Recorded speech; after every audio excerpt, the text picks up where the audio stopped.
یہ ہے کہ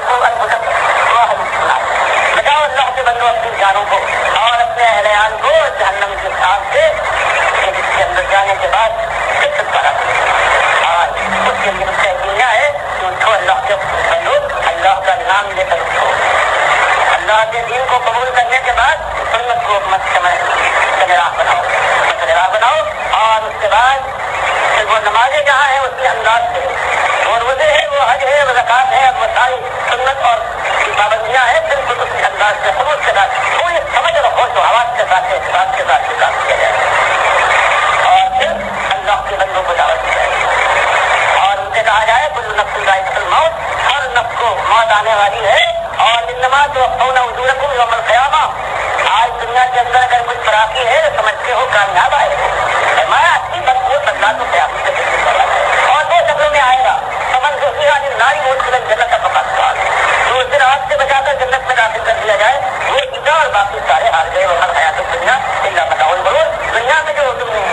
کامیابی اور ناکامی کے پیمانے بنائے ہیں یہ خالص ہے ان کو توڑ میرے بھائیوں یہی بات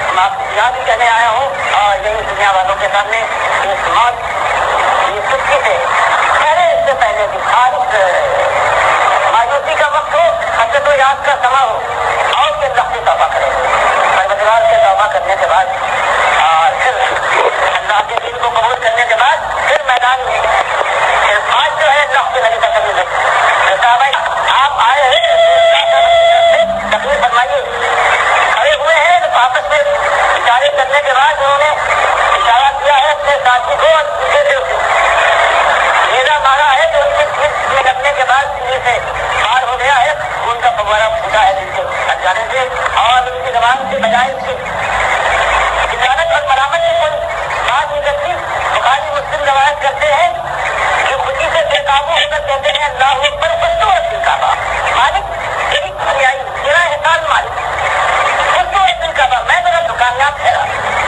سب وہ چیز ہے ایک بات کے اوپر کسی واقعات کا مطلب نبی نے خطوط کی کبھی گاڑی ہوا تھا بل احیاؤں اندر اپنی رکھون جو کہتے میدان جنگ والے کے لیے ہے جو اللہ کے راہ میں شہید کر دیا جائے، ویسے ہی اللہ کے دین کی صحیح دعوت دیتے ہوئے کسی کافر اور مشرک سے آپ کو وہ شہید کر دیا جائے تو اس کا بھی حال ہے، براہ راست سیدھا جنت سے پہنچ جائے گا۔ ایسے مسلم کی حدیث تفسیر میں آئی ہے کہ اللہ تعالیٰ اس کی روح کو لے کر نئے جنت الفردوس کے ہرے رنگ کی دیتا ہے اور اپنے حج کی روح کا انتظام کرتا ہے اور پھر جب یہ مزے اڑا دیتے ہیں تب ان کے مخاطب ہو کر پوچھتا ہے کہ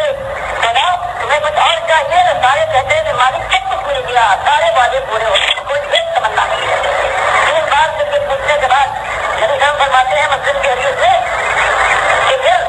یہ خدا آپس میں کوئی نہ کوئی بات مانگنا چاہیے ورنہ اللہ برابر پوچھتا رہے گا۔ تب انہوں نے کہا کہ مالک ایک تمنا ہے کہ ہماری ان لوگوں کو جن کو تم نے ان ہر قسموں میں ڈالا ہے جو الفردوس میں جہاں مزہ کر رہے ہیں انہوں نے پہلی شہادت کے وقت ملی تھی، سب اس کی تمنا ہے وہ ایسی ہے جس کو جنت ملتی ہے۔ ایک چیز ہے معلوم ہوا یہ اللہ تعالیٰ پوچھتا بھی ہے اور پھر قیامت سے پہلے دنیا میں شہداء کو واپس کرنے کے لیے تیار کی ہے۔